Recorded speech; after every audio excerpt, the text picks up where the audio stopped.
जय हिंद, वंदे मातरम। आप सभी का अपने इस यूट्यूब चैनल पर हार्दिक स्वागत एवं अभिनंदन है। तो आज की क्लास में हम देखेंगे कि पॉलिटी का जो प्रैक्टिस सेट है हम चौथा देखेंगे और यहाँ पर जो है बहुत ही महत्वपूर्ण प्रश्नों की श्रृंखला आपके लिए लेकर के आए हैं। और यदि किसी भी प्रकार के कोई डाउट आपके बनते हैं तो आप लोग जो है कमेंट के माध्यम से अपने डाउट को बता सकते हैं। और ये जो मेरी क्लास होगी टीजीटी, पीजीटी, एलटी का जो एग्ज़ाम होने वाला है, इन एग्ज़ाम के लिए बहुत ही महत्वपूर्ण होगा। तो एक बार जो भी विद्यार्थी इस क्लास को देख रहे हैं वो एक दूसरे के पास इस सेशन को शेयर कर सकते हैं, चैनल को सब्सक्राइब कर सकते हैं। और जो है चलिए हम इसी के साथ आज की इस क्लास को एकदम बेहतरीन तरीके से कंटिन्यू करते हैं। तो जैसा कि आप सभी ने इसके पहले मैंने जो प्रैक्टिस सेट लेकर के आया था उसमें आपने 1 से लेकर के जो है 13 तक के क्वेश्चन को कवर किया था।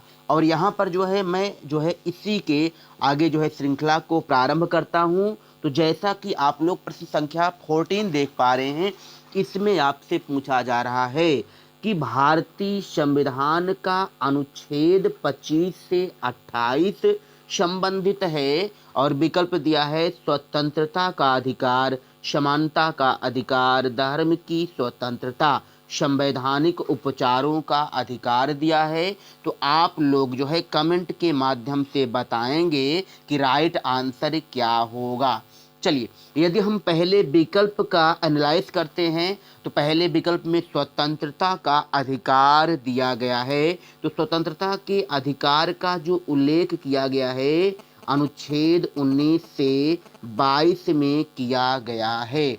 और जो समानता का अधिकार है तो समानता के अधिकार का जो उल्लेख किया गया है अनुच्छेद जो है 14 से 18 तक में किया गया है। और साथियों, जो धर्म की स्वतंत्रता का उल्लेख किया गया है तो इसका उल्लेख जो है आर्टिकल 25 से 28 में किया गया है। और जो संवैधानिक उपचारों का अधिकार है इनका मेंशन आर्टिकल 32 में किया गया है।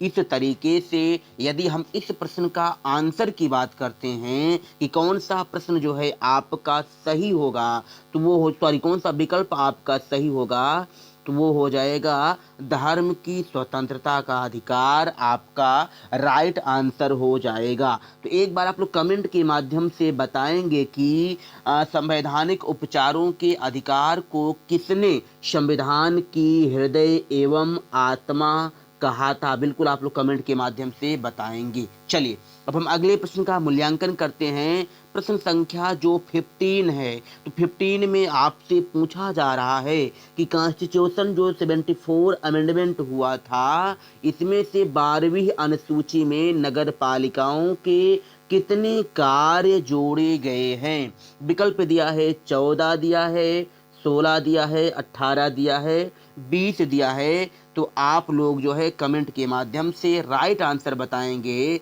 कि राइट आंसर क्या होगा। चलिए, यदि हम बात करते हैं कि संविधान की जो 12वीं अनुसूची है तो सबसे पहले यदि हम बात करते हैं कि मेरा जो मूल संविधान था तो मूल संविधान में कुल 8 अनुसूचियों का उल्लेख किया गया था। लेकिन यदि हम वर्तमान में बात करते हैं तो वर्तमान में कुल 12 अनुसूची हो गई है। और जो 12वीं अनुसूची है इसको कॉन्स्टिट्यूशन अमेंडमेंट 74 के तहत 1992 में जोड़ा गया था। और इसमें बात किया जाए तो कुल 18 विषयों को शामिल किया गया है। इस तरीके से इस प्रश्न का जो आपका राइट आंसर होगा वह क्या हो जाएगा, सी इज द राइट आंसर हो जाएगा। चलिए अब हम अगले प्रश्न का मूल्यांकन करते हैं। प्रश्न संख्या जो 16, जैसा कि आप सब देख पा रहे हैं प्रश्न संख्या 16 में आपसे पूछा जा रहा है कि निम्नलिखित में गलत कथन को आपको छांटना है।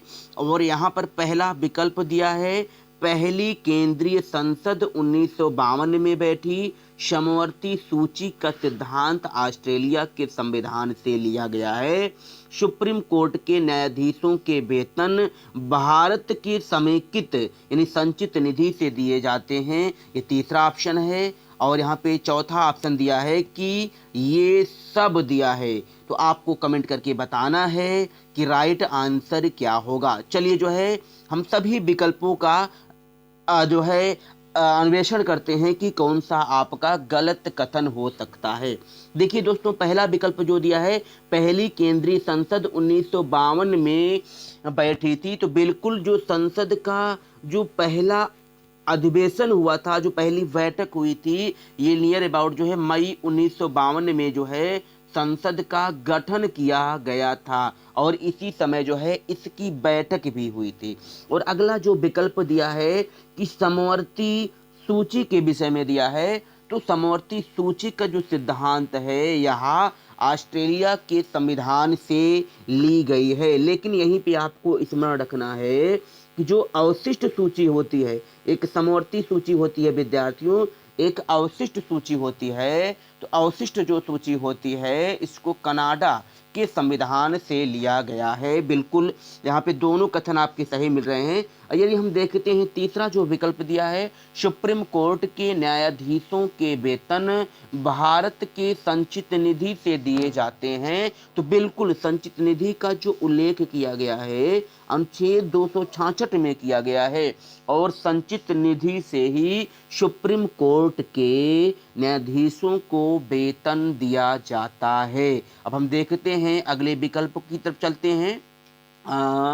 तो अगला विकल्प क्या था दोस्तों, इसमें था ये सब सही हैं। तो बिल्कुल बिल्कुल यदि हम इस प्रश्न का मूल्यांकन करें तो इस प्रश्न का जो राइट आंसर होगा साथियों, बिल्कुल D is the right answer हो जाएगा, सभी सही हैं। चलिए अब हम अगले प्रश्न की तरफ बढ़ते हैं। बिल्कुल आप लोग ऐसे ही कमेंट करते चलें और अपने एग्जाम की जो है, आप जिस भी एग्जाम की तैयारी कर रहे हैं अपने एग्जाम के लेवल को भी आप चेक करते चलें कि हमारी तैयारी कितना हुई है। बिल्कुल चलिए प्रश्न संख्या जो 17 है, इसमें आपसे पूछा जा रहा है कि निम्नलिखित में से किसको अवशिष्ट विषयों पर कानून के अधिकार दिए गए हैं, आपको बताना है। विकल्प क्या क्या दिया है, तो विकल्प दिया है केंद्र सरकार, राज्य सरकार, केंद्र और राज्य सरकार दोनों, इनमें से कोई नहीं। तो आप लोग बताएं कि राइट आंसर क्या होगा। यदि हम अवशिष्ट विषय की बात करते हैं तो इनका मेंशन जो है आर्टिकल 248 में किया गया है। अवशिष्ट विषय सबसे पहले आप लोग जान लीजिए कि अवशिष्ट विषय क्या होते हैं। तो ऐसे विषय जिनका उल्लेख भारतीय संविधान के 7वीं अनुसूची के संघ सूची, राज्य सूची एवं समवर्ती सूची में उल्लेख नहीं किया गया है, उन्हें ही कहा जाता है अवशिष्ट विषय या अवशिष्ट सूची कहा जाता है। तो अवशिष्ट सूची के विषयों पर जो है दोस्तों कानून बनाने का जो अधिकार दिया गया है वह सिर्फ और सिर्फ जो है केंद्र सरकार को दिया गया है। अर्थात अब हम आपसे बात करें कि अवशिष्ट विषयों पर 1935 की एक्ट में देखा जाए तो किसी कानून बनाने का अधिकार दिया गया था, तो वो जो अधिकार था गवर्नर जनरल को दिया गया था। लेकिन वर्तमान में बात किया जाए तो सिर्फ और सिर्फ केंद्र सरकार को दिया गया है। इस तरीके से आपने देखा कि इस प्रश्न का राइट आंसर जो है वह है ए इज द राइट आंसर है। चलिए अब हम अगले प्रश्न की तरफ बढ़ते हैं। तो अगले प्रश्न में आप सभी से बहुत ही महत्वपूर्ण प्रश्न है। पूछा जा रहा है कि निम्नलिखित में कौन सा कथन सत्य है, आपको बताना है। 4 विकल्प दिए हैं, इन विकल्प में से आपको सही कथन का चयन करना है। पहला विकल्प दिया है भाग 9 पंचायतों, जबकि भाग 9A नगर पालिकाओं से संबंधित है। क्या ये कथन सही है? या दूसरा दिया है भाग 9 नगर पालिकाओं, जबकि भाग 9A पंचायतों से संबंधित है। और दूसरा दिया है दोनों सही हैं। तीसरा दिया है कोई सा नहीं है। तो आप लोग बताएं कि राइट आंसर इन विकल्पों में से क्या होगा। चलिए हम देखते हैं साथियों, यदि हम बात करते हैं संविधान के भाग 9 की, तो भाग 9 क्या है? तो भाग 9 में विद्यार्थियों पंचायतों के विषय में बताया गया है। और भाग हम बात करते हैं 9 की या 9A की, तो 9 में दोस्तों नगर पालिका के विषय में बताया गया है। और एक भाग जोड़ा गया है, 9 जोड़ा गया है। तो 9 में दोस्तों क्या है? कोऑपरेटिव सोसाइटीज, जिसे कहा जाता है सहकारी समितियां। और जो सहकारी समितियां हैं इनको 97 कॉन्स्टिट्यूशन अमेंडमेंट 2011 के तहत संविधान में जोड़ा गया है।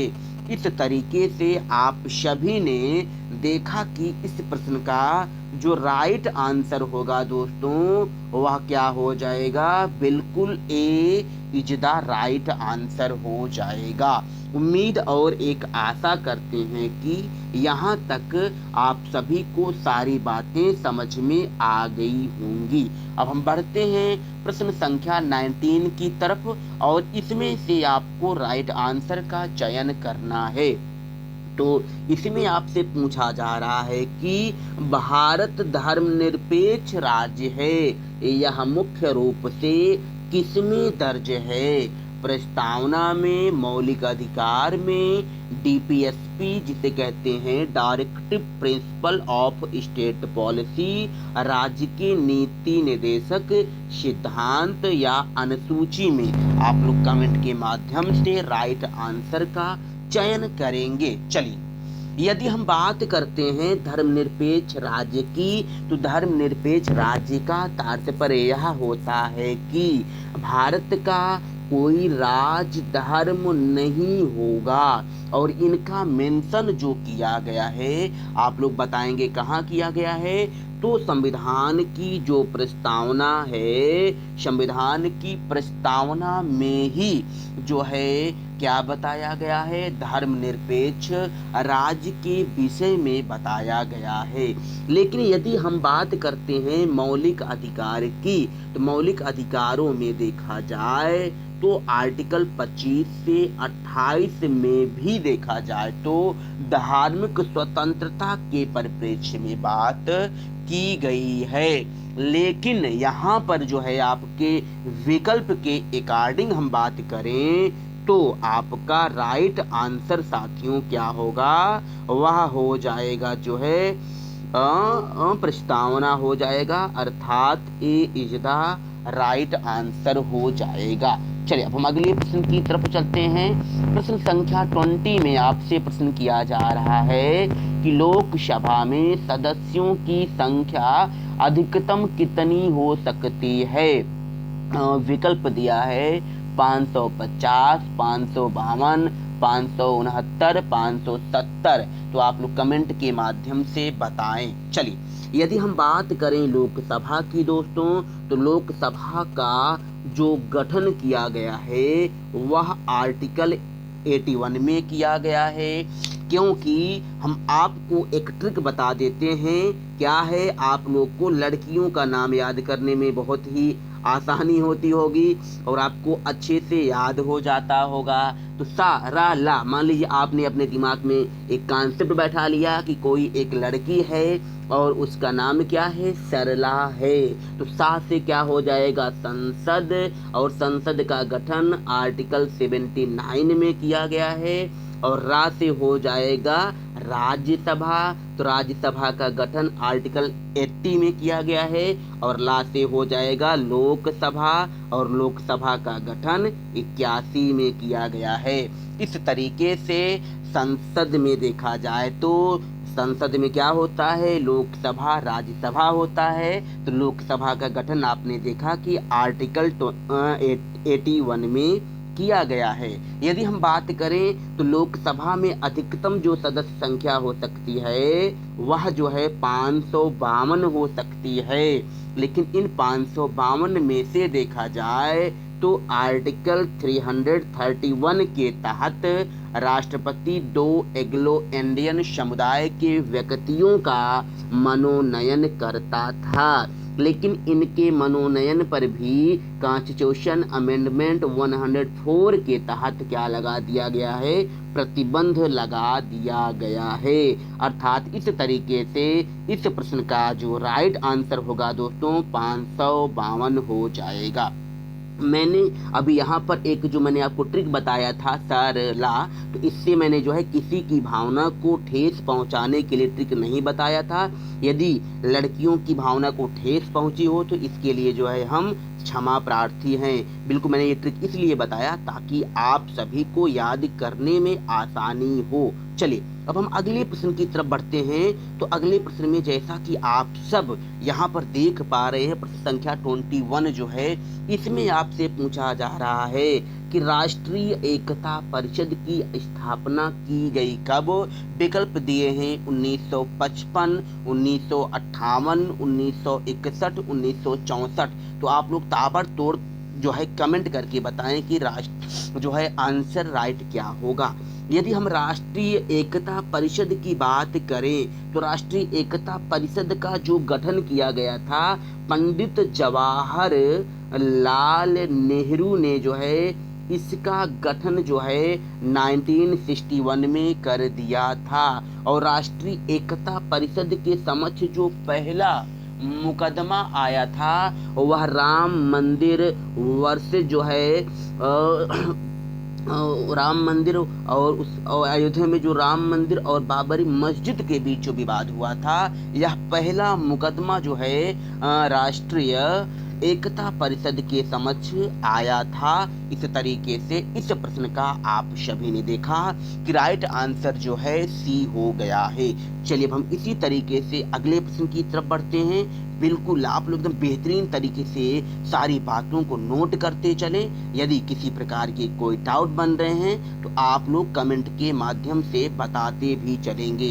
एक उम्मीद और आशा करते हैं कि यदि आप लोग यहाँ से सारे प्रैक्टिस सेट को मैं जो करा रहा हूँ आप लोग हल कर लेंगे तो मैं आपको मैं आपकी गारंटी ले रहा हूँ कि आपके एग्जाम में पॉलिटी से एक भी प्रश्न बाहर नहीं मिलेगा। और आप पेपर दे के आएंगे तो हम आपका वहाँ पर मूल्यांकन पेपर का स्वयं करेंगे। चलिए अगला प्रश्न आपसे पूछा जा रहा है कि भारतीय संचित निधि में से धन निकालने के लिए निम्नलिखित में से किस प्राधिकरण का अनुमोदन काफी है। अब विकल्प दिया है राष्ट्रपति का, संसद का, उपराष्ट्रपति का, और अगला दिया है राष्ट्रपति और संसद दोनों दिया है। आप लोग बताएं कि राइट आंसर क्या होगा। यदि भाई मान लीजिए कि हमें पैसा वैसा निकालना है ना संचित निधि से, तो संचित निधि का उल्लेख पहले आर्टिकल 266 में किया गया है। और पैसा जब हम संसद से जब संचित निधि से पैसा लेंगे इसमें से केवल और केवल किसकी जरूरत होगी, हमें संसद की जरूरत होगी। और संसद इजाजत दे देगा तो हम लोग क्या है पैसा निकाल सकते हैं। हम लोग का मतलब क्या हो जाएगा, हमारे प्रतिनिधि हो जाएंगे जो लोकसभा के सदस्य हैं जिसको हम लोग चुने हुए हैं ना। चलिए अगले प्रश्न का हम मूल्यांकन करते हैं। चलिए तो यहाँ पर हम अगले सेट को लाते हैं। बिल्कुल ये देखिए अगला प्रश्न आपके सामने दिख रहा है ना, आप लोग बताएंगे। चलिए प्रश्न संख्या जो 23 है आप लोग इसका आंसर बताएंगे। बहुत ही महत्वपूर्ण प्रश्न है ना। चलिए प्रश्न क्या है, देखिए प्रश्न किया जा रहा है कि यदि राष्ट्रपति और उपराष्ट्रपति दोनों अनुपस्थिति हैं तो कार्यों की जिम्मेदारी कौन लेगा। विकल्प दिया है प्रधानमंत्री, मुख्य न्यायाधीश, लोकसभा अध्यक्ष, राष्ट्रपति द्वारा मनोनीत कोई व्यक्ति। तो आप लोग बताएं कि प्रश्न संख्या जो 23 है इसका राइट आंसर क्या होगा। चलिए यदि हम देखते हैं दोस्तों कि भाई राष्ट्रपति नहीं है अपने पद पर, उपराष्ट्रपति नहीं है, तब मान लीजिए इनकी अनुपस्थिति में इनके कार्यों का निर्वहन कौन करेगा, मुख्य न्यायाधीश करेगा। वो भी कहाँ वाला, सुप्रीम कोर्ट का मुख्य न्यायाधीश, ना कि हाई कोर्ट का न्यायाधीश। इस तरीके से आपका राइट आंसर क्या होगा, B is the right answer हो जाएगा। हम बढ़ते हैं अगले प्रश्न की तरफ। प्रश्न संख्या 24, जैसा कि आप लोग देख पा रहे हैं, आपसे पूछा जा रहा है कि भारत की किस अनुसूची में भाषाएं हैं। विकल्प दिया है छठी, सातवीं, आठवीं, नौवीं। तो आप लोग कमेंट के माध्यम से बताएं कि राइट आंसर क्या होगा। चलिए हम देखते हैं दोस्तों। पहली चीज तो यहाँ पे विकल्प में दिया है क्या, छठी अनुसूची दिया है। तो जो भारतीय संविधान की जो छठवीं अनुसूची है, तो छठवीं अनुसूची में क्या बताया गया है, तो आप लोग कमेंट के माध्यम से बताएंगे। तो छठवीं अनुसूची में देखा जाए साथियों, तो इसमें जनजाति के विषय में बताया गया है, सिर्फ और सिर्फ एससी के विषय में बताया गया है। और जो है सातवीं जो अनुसूची है, तो सातवीं अनुसूची में यह बताया गया है कि इसमें कहा गया है कि केंद्र और राज्यों के बीच शक्तियों का जो विभाजन किया गया है, वह संघ सूची, राज्य सूची और समवर्ती सूची में किया गया है। और जो आठवीं अनुसूची है दोस्तों, इसी में ही भाषाओं के विषय में बताया गया है। और जो नौवीं अनुसूची है, इसमें क्या बताया गया है, तो नौवीं अनुसूची का संबंध जो है भूमि सुधार कानून से है। और हम एक वीडियो लेके आने वाले हैं बहुत जल्द ही, किस पर, अनुसूचियों पर, और वो मेरी थियरी की क्लास होगी, वहां से आप सभी क्लास को देख सकते हैं। और इस प्रश्न का यदि देखा जाए तो राइट आंसर क्या होगा भाषाओं के परिप्रेक्ष्य में, तो आपका जो राइट आंसर हो जाएगा आठवीं अनुसूची हो जाएगा। आप लोग कमेंट के माध्यम से बताएंगे कि आठवीं अनुसूची में वर्तमान में कितनी भाषाओं का मेंशन किया गया है, आप लोग कमेंट के माध्यम से बताएंगे। चलिए अब हम अगले प्रश्न की तरफ बढ़ते हैं। प्रश्न संख्या जो 25 है, इसमें आपसे क्या पूछा जा रहा है कि सुप्रीम कोर्ट ने निःशुल्क शिक्षा की अधिकार को किस अधिकार का भाग बनाया है। विकल्प दिया है जीवन का अधिकार, शोषण के विरुद्ध अधिकार, विचार एवं अभिव्यक्ति की स्वतंत्रता का अधिकार। अगला दिया है संस्कृत और शैक्षिक अधिकार। तो आप लोग कमेंट के माध्यम से बताएंगे कि इस प्रश्न का जो है राइट आंसर क्या होगा। चलिए यदि हम बात करते हैं दोस्तों, तो आर्टिकल 21 पार्ट का या पार्ट ए में जो है शिक्षा के अधिकार को जोड़ा गया है। और कॉन्स्टिट्यूशन अमेंडमेंट जो है 85वां संविधान संशोधन 2002 के तहत जो है इसको संविधान में जोड़ा गया है। और ये किसका पार्ट होगा, बिल्कुल जीवन के अधिकार हो जाएगा, अर्थात ए इज द राइट हो जाएगा आपका आंसर। चलिए अब हम अगले प्रश्न की तरफ बढ़ते हैं। तो बिल्कुल थोड़ा फास्ट प्रश्नों को कराते हैं ताकि कम समय में आप लोग अधिकतर प्रश्न को अटेम्प्ट कर सकें। बिल्कुल चलिए प्रश्न संख्या थोड़ा सा क्वेश्चन को जूम कर देते हैं ताकि आप लोग को अच्छे से कवर हो जाए, दिख रहा होगा ना आप लोग। चलिए प्रश्न संख्या दोस्तों 26 में क्या किया जा रहा है, निम्नलिखित धार्मिक समुदायों पर विचार करना है। सिख, बौद्ध, जैन, पारसी, इन अल्पसंख्यकों का दर्जा किसे मिला है, आपको बताना है कि अल्पसंख्यक का दर्जा किसे मिला है। तो बिल्कुल यदि अल्पसंख्यक की दर्जा की बात किया जाए तो इनमें से सभी धर्मों को जो है अल्पसंख्यक का दर्जा दिया गया है, अर्थात जो है इस प्रश्न का राइट जो आंसर होगा वह डी हो जाएगा राइट आंसर। अब हम बढ़ते हैं अगली प्रश्न की तरफ। तो प्रश्न संख्या जो 27 है, आप लोग जैसा कि देख पा रहे हैं, प्रश्न संख्या 27 में आपसे प्रश्न क्या किया जा रहा है कि निम्नलिखित कार्यकर्ताओं अधिकारियों की प्राथमिकता के अपने संबंधित क्रम में उनको क्या करना है, व्यवस्थित करना है। दिया है पहला विकल्प दिया है राज्यों के गवर्नर्स, अर्थात कहने का तात्पर्य हो जाएगा राज्यपाल, और प्रमुख राष्ट्रपतियों, उप प्रधानमंत्रियों, राज्यसभा लोकसभा में केंद्रीय विपक्ष नेताओं के मंत्रिमंडल मंत्री। आपको बताना है कि इनका कालानुक्रम क्या हो सकता है। बिल्कुल बिल्कुल आप लोग कमेंट के माध्यम से बताएं कि सही आंसर क्या होगा। चलिए देखते हैं। इसमें से आपको अपने क्रम में बनाना था, तो क्रमानुसार यदि बात किया जाए तो इसका जो राइट आंसर होगा 1 2 3 हो जाएगा। ए इज द राइट आंसर हो जाएगा, क्योंकि अपने संबंधित राज्यों में ये पहले स्थान पे आ जाएंगे और राष्ट्रपति जो है दूसरे स्थान पे आ जाएंगे। नहीं, कहीं से एक मिनट त्रुटि हो रही है ना, यहाँ पे राष्ट्रपति को हम पहला प्राथमिकता देंगे ना, दूसरा ये 2 हो जाएगा और 1 3। हाँ, यहाँ पे सॉरी यहाँ पे जो है आपका राइट आंसर क्या होगा दोस्तों, सी होगा। शी इज द जो है आपका राइट आंसर हो जाएगा। चलिए अब हम बढ़ते हैं, अगले प्रश्न की तरफ बढ़ते हैं। प्रश्न संख्या अब हम देखते हैं अगले प्रश्न की तरफ ना। तो चलिए प्रश्न संख्या 28, जैसा कि आप सभी देख पा रहे हैं, इनमें आपसे प्रश्न किया जा रहा है कि भारतीय संविधान की 6वीं अनुसूची किन 4 राज्यों में अनुसूचित क्षेत्रों और अनुसूचित जनजातियों के प्रशासन और नियंत्रण से संबंधित है। यहाँ पर विकल्प दिए हैं मणिपुर, मिजोरम, त्रिपुरा, नागालैंड, असम, मेघालय, त्रिपुरा, मिजोरम, असम, मेघालय, अरुणाचल प्रदेश, असम, मेघालय, त्रिपुरा और नागालैंड दिया है। इनमें से जो है आप सभी को राइट आंसर का चयन करना है कि राइट आंसर क्या होगा। चलिए देखते हैं। यदि हम 6वीं अनुसूची की बात करें तो 6वीं अनुसूची में देखा जाए तो इसका संबंध जो है किससे है, तो जनजातियों से है, अर्थात एसटी से है। और जो 5वीं अनुसूची है इसका संबंध एससी और एसटी दोनों से है। तो यदि हम बात करते हैं 6वीं अनुसूची की, तो 6वीं अनुसूची में देखा जाए तो असम, मेघालय, त्रिपुरा और मिजोरम के विषय में, मिजोरम राज्यों के विषय में बताया गया है। यहाँ पे आपका राइट आंसर क्या होगा, असम, मेघालय, असम विकल्प क्या होगा, असम, मेघालय, त्रिपुरा, मिजोरम, अर्थात बी जो है बी आपका राइट आंसर हो जाएगा।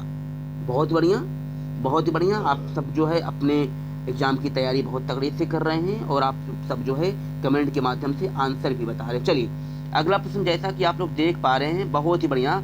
इसमें प्रश्न किया जा रहा है, आप AFSPA आपसा पहली बार कहाँ लगाया गया था, आपको बताना है। विकल्प दिया है मणिपुर, जम्मू कश्मीर, पंजाब और 7 पूर्वोत्तर राज्यों में। आप लोग बताएं कि राइट आंसर क्या होगा।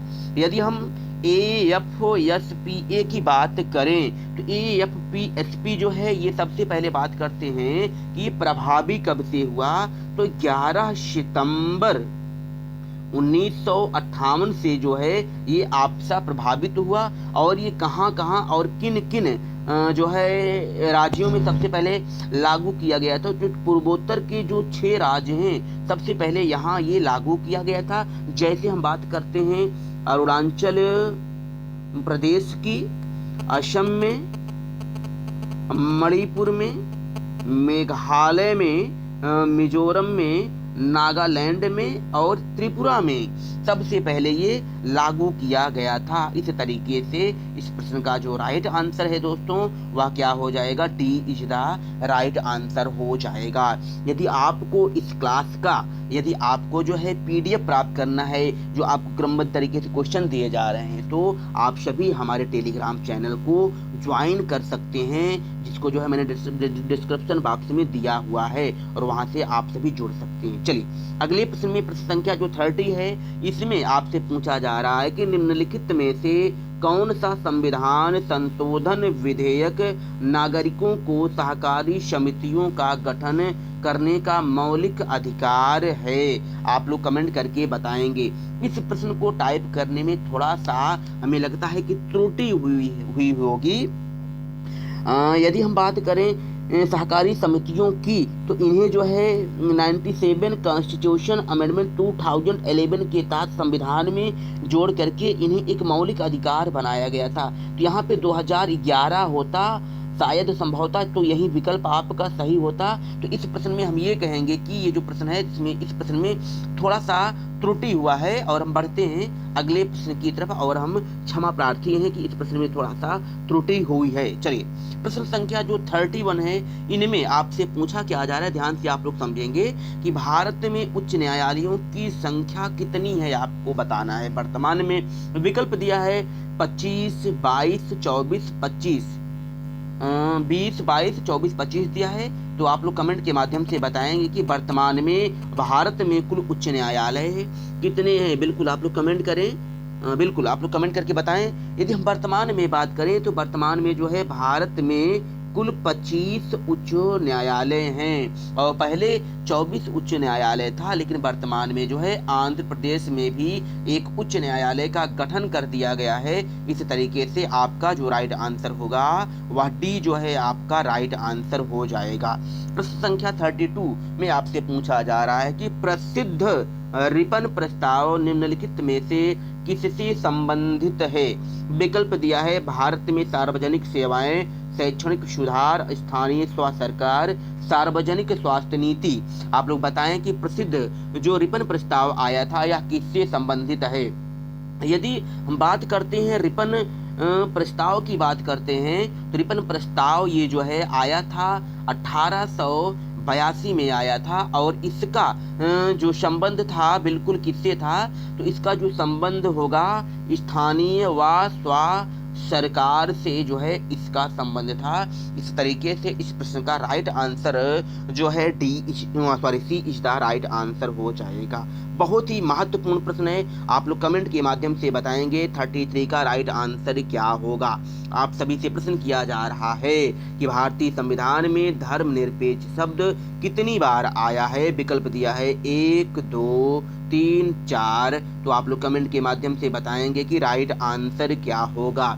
यदि हम धर्मनिरपेक्ष की बात करें, यहाँ पे संविधान दिया है, संविधान में धर्मनिरपेक्ष जो है कहाँ कहाँ इसका मेंशन किया गया है दोस्तों। तो पहली बार यदि हम बात करते हैं तो संविधान की जो प्रस्तावना है कॉन्स्टिट्यूशन ऑफ प्रिएम्बल जो है यहाँ मेंशन किया गया है। और दूसरी बार यदि हम बात करें तो आर्टिकल 25 पार्ट 1 में इनका मेंशन किया गया है। इस तरीके से हमने देखा कि संविधान में धर्मनिरपेक्ष शब्द का प्रयोग जो है 2 ही बार किया गया है और आपका यही राइट आंसर हो जाएगा। एक उम्मीद और आशा करते हैं कि आप सभी विद्यार्थियों को यहाँ तक जो है सारी बातें समझ में आ रही हैं और आप लोग अपना स्वयं का जो है लेवल चेक करें कि हमारी जो प्रिपेयर है वह क्या एग्जाम के लेवल की हो रही है, क्या हम एग्जाम को क्रैक कर सकते हैं। एक और आपसे दावा करते हैं कि यदि हमारी क्लास को आप जो है कंटिन्यू क्लास करेंगे तो आपको यहाँ पर सारे प्रश्न जो है आपके एग्जाम में मिलेंगे।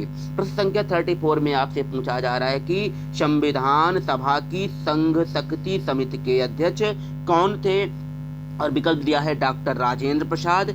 और हम अगले विकल्प की तरफ चलते हैं, डॉक्टर राजेंद्र प्रसाद दिया था और यहाँ पर जो है अगला विकल्प देख पा रहे हैं डॉक्टर अंबेडकर, पंडित जवाहरलाल नेहरू, सरदार पटेल। तो आप लोग कमेंट के माध्यम से बताएं संघ संविधान समिति के अध्यक्ष कौन थे। बिल्कुल आपकी कमेंट का हम वेट करते हैं। चलिए हम जो है आपको राइट आंसर बताते हैं। यदि हम बात करें दोस्तों संघ संविधान जो है समिति, यहाँ पे प्रश्न क्या था, संघ संविधान समिति की बात करते हैं तो इसके जो अध्यक्ष थे बिल्कुल क्या हो जाएगा पंडित जवाहरलाल नेहरू जो थे ये संघ संविधान समिति या संघ शक्ति समिति के अध्यक्ष थे। और यहाँ पे दिया है डॉक्टर राजेंद्र प्रसाद दिया है।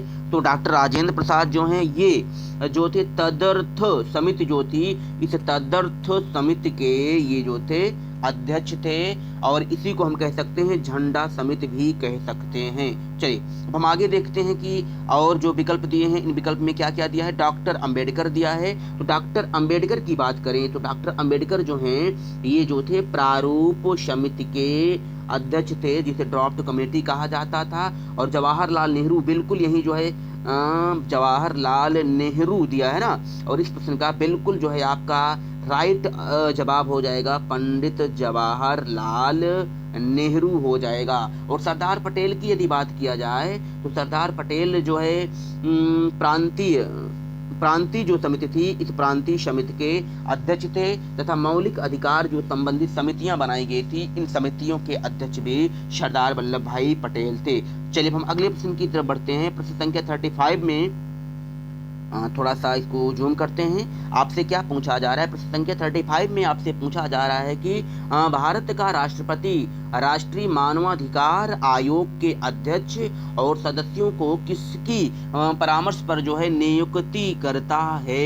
आप लोग कमेंट के माध्यम से बताएंगे कि राइट आंसर क्या होगा। यदि हम बात करें कि राष्ट्रीय मानवाधिकार आयोग की बात किया जाए तो राष्ट्रीय मानवाधिकार आयोग के जो अध्यक्ष और जो सदस्य होते हैं, इनकी जो नियुक्ति करता है वह राष्ट्रपति ही करता है। लेकिन राष्ट्रपति जो है किसकी सिफारिश पर करता है? तो प्रधानमंत्री से सलाह भी लेता है, गृह मंत्री से, लोकसभा स्पीकर से भी सलाह लेता है। तो ऐसी कंडीशंस में यदि देखा जाए तो इस प्रश्न का जो राइट आंसर हो जाएगा साथियों, क्या हो जाएगा? D is the right answer हो जाएगा। अब हम बढ़ते हैं अगले प्रश्न की तरफ। प्रश्न संख्या 36 में जैसा कि आप शब्द देख पा रहे हैं, आपसे प्रश्न किया जा रहा है कि डायरेक्टिव स्टेट पॉलिसी विशेष रूप से भारत के किस संविधान के अनुच्छेद 39B और सी को निम्नलिखित के चार्ट के रूप में संदर्भित किया जाता है। और यहाँ पर विकल्प दिए हैं, इन विकल्प में से आपको राइट आंसर का चयन करना है। विकल्प क्या दिया है? धर्म की स्वतंत्रता, सामाजिक और आर्थिक न्याय, भारत में आबाद भ्रमण की स्वतंत्रता, इनमें से कोई नहीं। आप लोग कमेंट के माध्यम से बताएंगे कि राइट आंसर क्या होगा directive principle of state policy के परिप्रेक्ष्य में।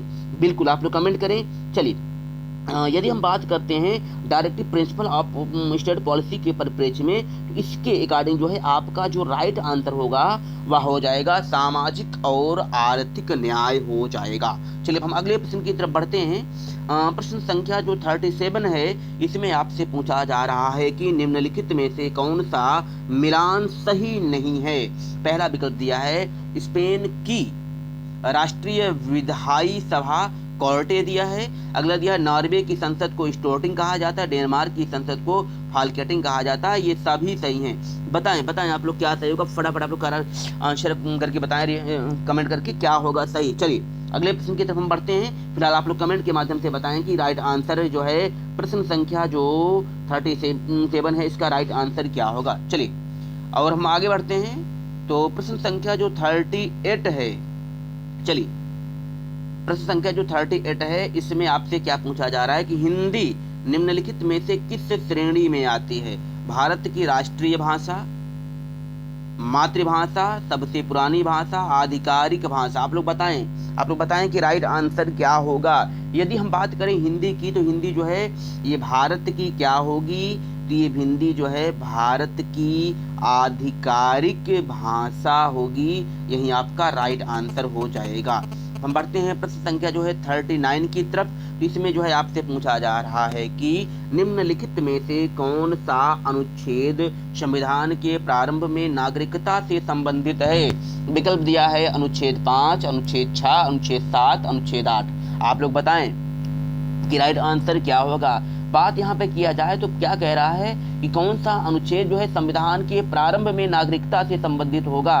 यदि इसके परिप्रेक्ष्य में देखा जाए तो अनुच्छेद जो 5 है, यही जो है आपका राइट आंसर होगा। बिल्कुल, चलिए आप तो कमेंट करके बताएं। बिल्कुल ये आपका राइट आंसर हो जाएगा। चलिए अब हम बढ़ते हैं। प्रश्न संख्या जो 40 है, 40 में आपसे क्या पूछा जा रहा है कि निम्नलिखित में से किस राष्ट्रपति का कार्यकाल सबसे कम था? आपको बताना है। विकल्प दिया है सर्वपल्ली राधाकृष्णन दिया है, और अगला विकल्प हम देखते हैं। और अगला विकल्प दिया है जाकिर हुसैन, बीबी गिरी, बीडी जत्ती। आप लोग बताएं सबसे कम जो है किसका कार्यकाल था। यदि हम सबसे कम की बात करें तो यहाँ पर जो है आपका जो राइट आंसर हो जाएगा बीबी गिरी जो है, बीबी गिरी का ही जो है सबसे कम कार्यकाल रहा होगा। चलिए अब हम बात करते हैं, अगले प्रश्न की तरफ चलते हैं। सर्वोच्च न्यायालय प्रश्न संख्या जो 41 है, इसमें आपसे पूछा जा रहा है कि सर्वोच्च न्यायालय न्यायाधीशों की संख्या संशोधन अधिनियम 2008 के बाद सुप्रीम कोर्ट के न्यायाधीशों की कुल संख्या क्या है? अब विकल्प दिया है 28, 29, 30, 31। आप लोग बताएं, कमेंट करके बताएं कि राइट आंसर क्या होगा। यदि हम बात करते हैं सर्वोच्च न्यायालय अधिनियम 2008 के बाद जो है सर्वोच्च न्यायालय में जो न्यायाधीशों की संख्या है वह कर दी गई है 31 कर दी गई है। और सर्वोच्च न्यायालय की गठन संबंधी अधिकारिता का उल्लेख जो है आर्टिकल 124 में किया गया है। और गठन कौन करता है, तो भारत की जो संसद है वही जो है सर्वोच्च न्यायालय की गठन करती है। चलिए बहुत बढ़िया, आप लोग कमेंट करके बताएंगे। चलिए हाँ, अगला प्रश्न जो है आपसे क्या किया जा रहा है, जैसा कि आप लोग देख पा रहे हैं प्रश्न आपसे किया जा रहा है कि उत्तरांचल का नाम बदलकर उत्तराखंड कब कर दिया गया। विकल्प दिया है 2002, 2004, 2007, 2009। फटाफट आप लोग जवाब देके बताएं कि राइट आंसर क्या होगा। उत्तरांचल का नाम जो उत्तराखंड कर दिया गया है, तो इसका नाम जो है बदल कर कब किया गया था, तो 2007 में कर दिया गया था। चलिए इस तरह से आपका राइट आंसर जो है सी हो जाएगा। चलिए अगले प्रश्न की तरफ बढ़ते हैं। और प्रश्न संख्या 43 में आपसे बात किया जा रहा है कि पूर्ण राज्य बनने से पहले निम्नलिखित में से कौन सा एक केंद्र शासित प्रदेश नहीं था। विकल्प दिया है हिमाचल प्रदेश, मणिपुर, त्रिपुरा, सिक्किम। आप लोग बताएं, फटाफट बताएं आप लोग आंसर क्या होगा, राइट आंसर क्या होगा।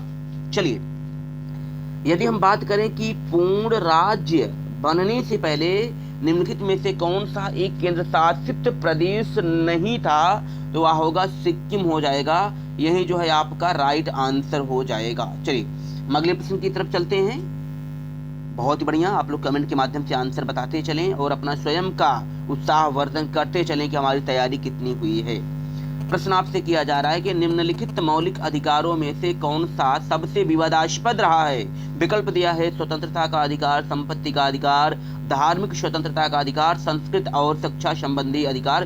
बिल्कुल आपको सभी को पता है कि इस प्रश्न का राइट आंसर क्या होगा, बी हो जाएगा। संपत्ति का जो अधिकार है यही जो है सबसे विवादास्पद रहा है। और इनका मेंशन जो है भारतीय संविधान में कहाँ किया गया था, तो आर्टिकल 31 में संपत्ति के अधिकार का मेंशन किया गया था। और इनको जो है कॉन्स्टिट्यूशन 44 अमेंडमेंट 1978 के तहत जो है संपत्ति के अधिकार को हटा दिया गया है। और वर्तमान में यदि हम बात करते हैं कि संपत्ति का अधिकार कैसा अधिकार है, तो वर्तमान में देखा जाए तो संपत्ति का अधिकार जो है विधिक अधिकार है। और इनका मेंशन जो है वर्तमान में आर्टिकल 300A में किया गया है। और यदि बात किया जाए कि संपत्ति के अधिकार का मेंशन जो है किस भाग में किया गया है, तो भाग 12 में किया गया है। चलिए हम अगले प्रश्न की तरफ बढ़ते हैं। प्रश्न संख्या जो 55 है और आज की क्लास में हम आपको 50 प्रश्न ही लेके चलेंगे और जो शेष प्रश्न है वो कल की क्लास में देखेंगे। चलिए निम्नलिखित में से किस राज्य में द्विपक्षीय विधायिका नहीं है, आपको बताना है। महाराष्ट्र, बिहार, पश्चिम बंगाल, आंध्र प्रदेश। बताएं, आप लोग कमेंट करके बताएंगे कि इस प्रश्न का राइट आंसर क्या होगा। चलिए बिल्कुल बहुत बढ़िया। यदि हम बात करें कि आपसे पूछा गया है कि किस राज्य में द्विपक्षीय विधायिका नहीं है, अर्थात विधानसभा और विधान परिषद कहाँ नहीं है, तो वर्तमान में देखा जाए तो 7 राज्यों में देखा जाए तो द्विपक्षीय विधायिका है, अर्थात विधानसभा और विधान परिषद दोनों है।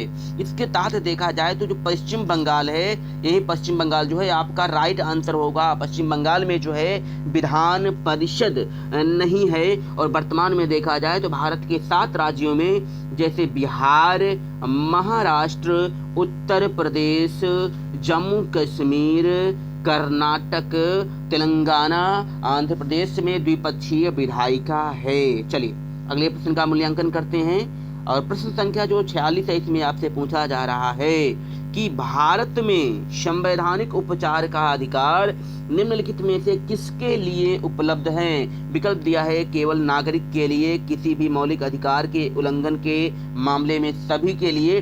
अगला दिया है सभी व्यक्तियों को दिए गए किसी भी मौलिक अधिकार को लागू करने के लिए। इनमें से कोई नहीं दिया है। आपको राइट आंसर का चयन करना है कि राइट आंसर क्या होगा। चलिए यदि हम बात करते हैं प्रश्न संख्या जो आपने देखा था 46 है, तो 46 का जो राइट आंसर होगा दोस्तों वह क्या होगा, तो बिल्कुल जो है सी जो है आपका राइट आंसर हो जाएगा दोस्तों, यही जो है आपका राइट आंसर हो जाएगा।